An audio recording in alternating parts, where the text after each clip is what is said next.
Good evening, boys and girls. This is Mr. E. I'm showing you a little thing that I did with my students. Just a little background. We're doing wiring and soldering and connecting wires together.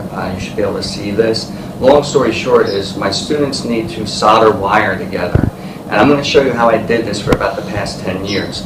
I went through all of this beforehand to make it quick for you. But basically, we're going to attach two wires together. And the method was simple: to twist the wires together, and then we're going to solder them and melt a mixture of tin and lead together. So I'm going to get some flux and smear this on, and my students would do this.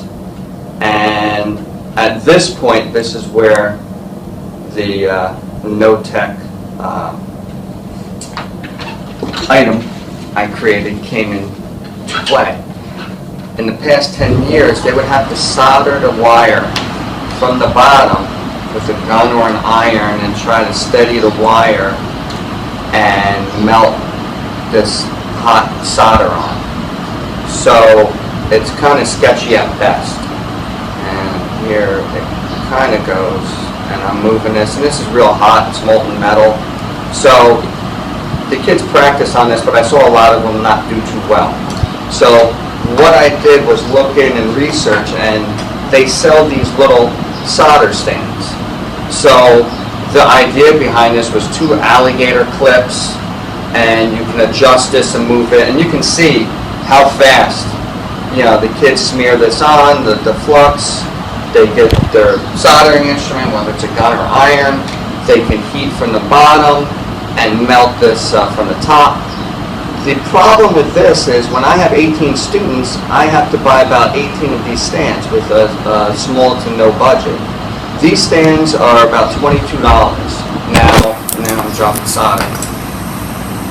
I'm spending $18, $20 a piece on these stands, and the alligator clips get lost, and I was going to make some of these.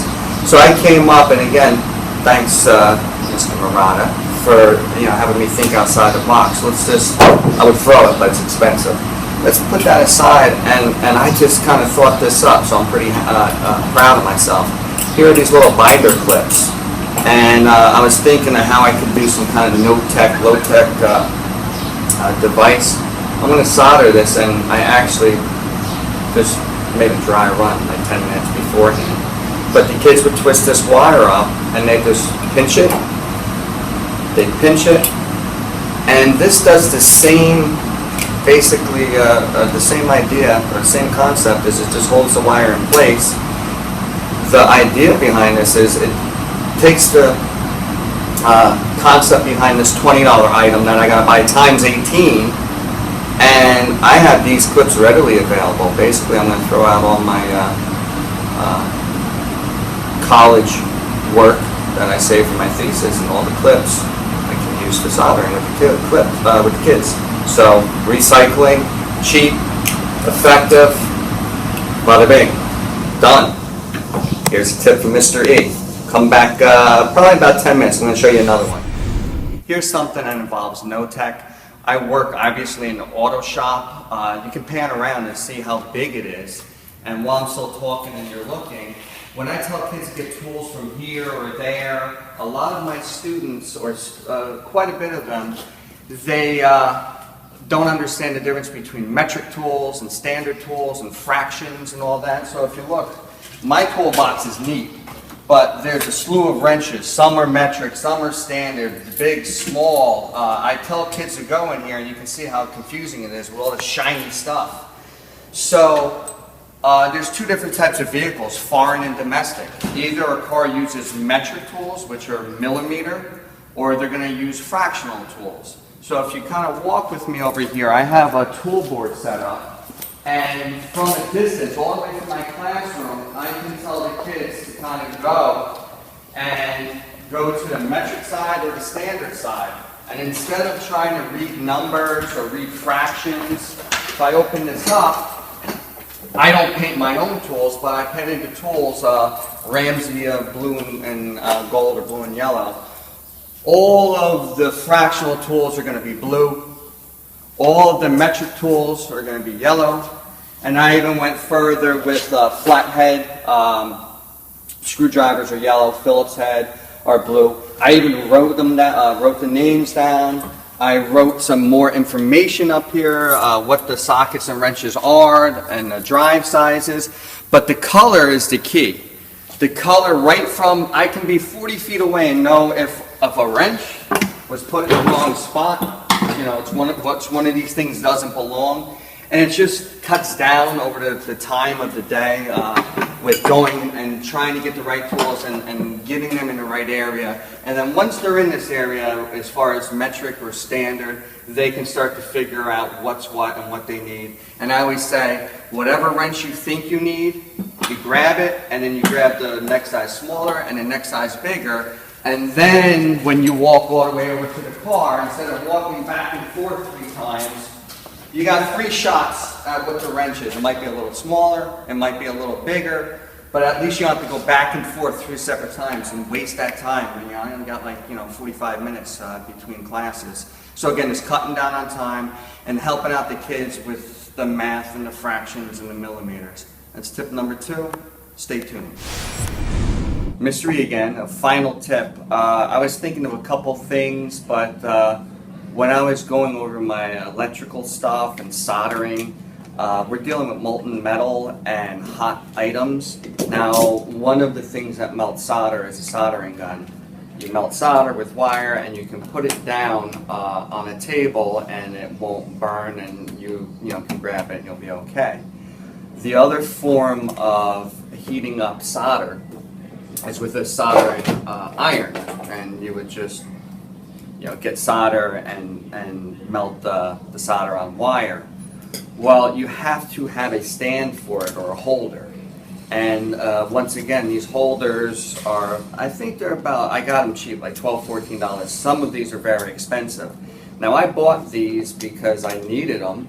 And if I grab this stuff, let's say I have a box of these holders. I spent a lot of money on these and have a base. And I'm going to show you guys a simple method. And again, some people aren't soldering, but always think outside the box on how to create something for no money, low money, or no money at all. Again, this is $12, but when you multiply it by 18, it starts to add up with a budget. So I had some leftover rod. Basically, this is like coat hanger rod. You can get a coat hanger. We've done this before with making hangers. What I'm going to do is, in front of you, I'm going to try to whip up a little stand to hold this hot soldering iron for students. And you can give this to students to make. So let's see if we can make this. So I'll just make a simple bend again, and then I'll bend it upwards like this, and you can tweak this, and again, anybody can do this. And then what I would do is make a little bit of a holder or a round part, and again, I'm just doing this freehand.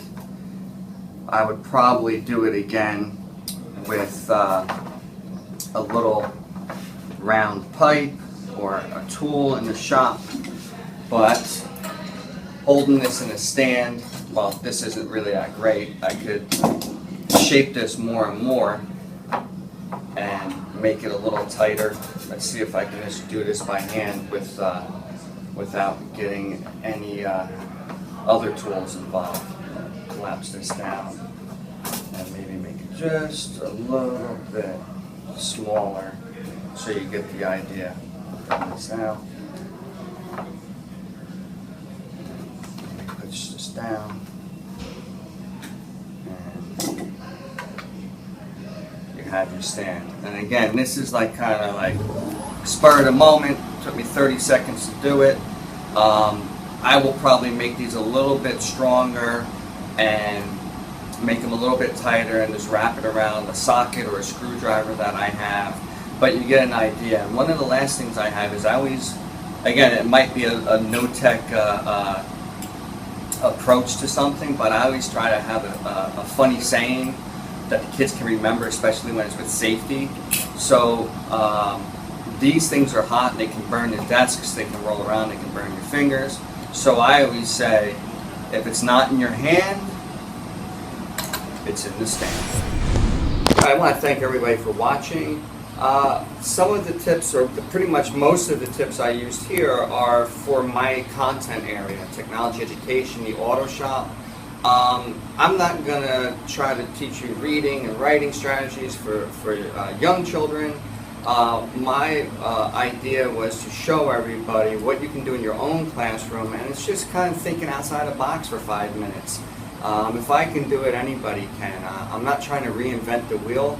I think all of us as teachers have to look at ways to save money or position money for important things, and if we can make something for a little bit of money or free, then do it. Technology is great, but it doesn't have to be high-tech, and it doesn't have to be expensive to work. So, maybe you can use some of these ideas and come up with something on your own. Basically, the whole premise is just to show people to think outside the box and save a little bit of money, and it doesn't have to, be groundbreaking in design. So, again, thank you for watching, and I look forward to seeing your videos. Take care.